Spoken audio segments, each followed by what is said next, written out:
Solange Kardinaly rose to global attention as one of the most unique visual performers to ever appear on America's Got Talent, AGT.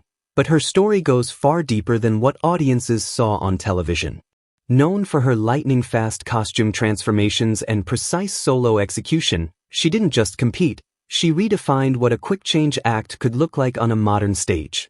When she first appeared in June 2024 during Season 19, her performance to Material Girl immediately captured attention. Against a minimalistic white fabric backdrop, she executed seamless costume transitions in seconds, with no visible mechanics or assistance. The illusion felt so clean that even Judge Simon Cowell described it simply as magic, emphasizing how effortlessly she blurred the line between illusion and reality. Within 48 hours, her audition clip amassed millions of views online, and she quickly became one of the most searched visual performers of the week across multiple platforms.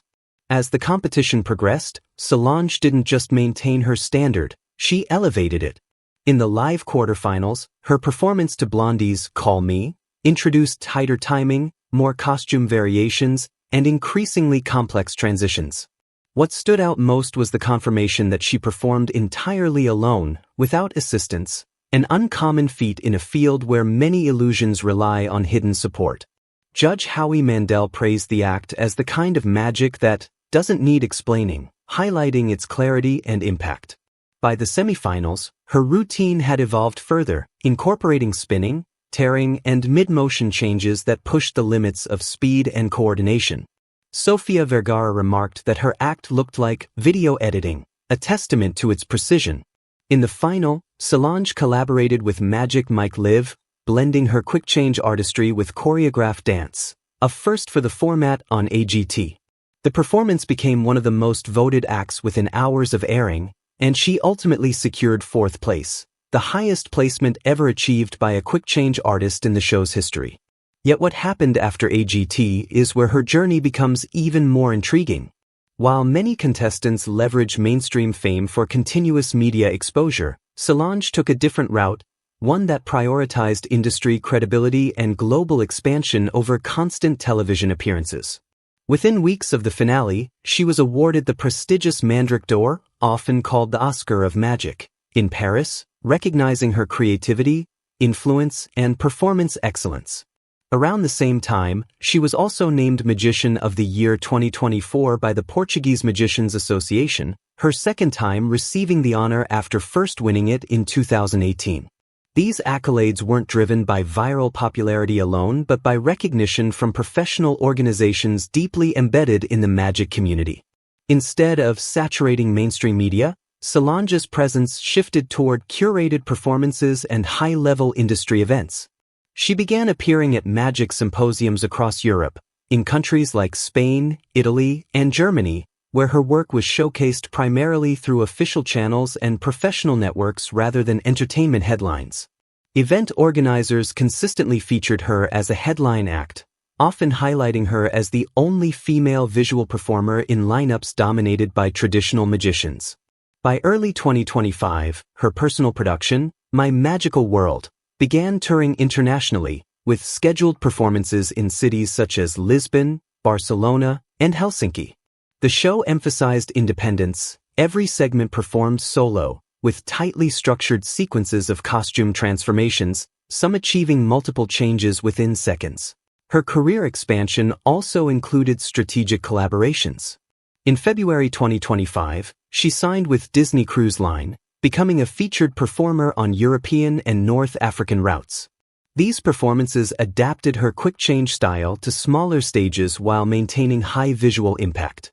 Shortly afterward, she appeared in the opening ceremony of the UEFA Women's Champions League final, where her costumes dynamically shifted colors to match the competing teams, demonstrating how her art could be integrated into large-scale live events. Meanwhile, venues like Casino de Espinho in Portugal hosted her for recurring performances, further anchoring her presence in both local and international circuits.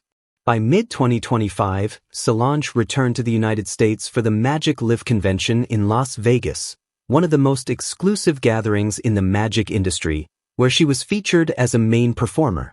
This marked a significant milestone, recognition not just as a TV talent, but as a respected figure among professional magicians. Later that year, she made a return appearance on AGT as a guest performer during season 20, delivering a completely new routine that avoided repeating any previous choreography. The performance quickly gained millions of views, reaffirming her lasting impact on audiences even after her competitive run had ended. Interestingly, her relative absence from mainstream media wasn't due to decline but rather a deliberate positioning within a closed, entertainment ecosystem, one focused on live performances, exclusive contracts, and controlled brand development. She expanded into Asian markets as well, performing in Tokyo and Seoul through partnerships with local agencies, ensuring her work reached new audiences without overexposure.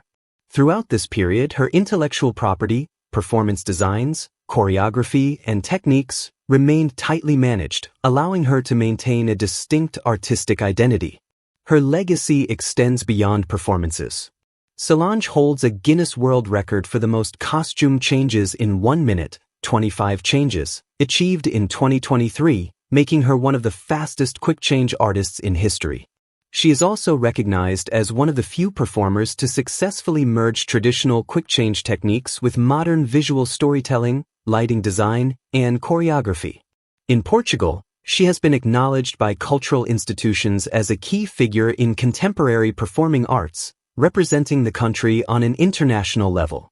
Looking back, her journey, from a child performer in central Portugal to a globally recognized artist, reveals a pattern of steady, strategic growth rather than overnight fame. She grew up in a performing family, stepping onto stages from the age of 4, and gradually built her identity through regional festivals, international events, and eventually global platforms like AGT. Each phase of her career added a layer of credibility, culminating in a unique position where she operates both within and beyond mainstream entertainment. Ultimately, what makes Solange Kardinaly's story compelling isn't just her technical mastery, but the way she has navigated fame. Instead of chasing visibility, she built a sustainable career rooted in artistry, precision, and global reach. Her disappearance from mainstream media is less a retreat and more a transition, one that places her in a rare category of performers who thrive beyond television, shaping the future of visual magic on their own terms.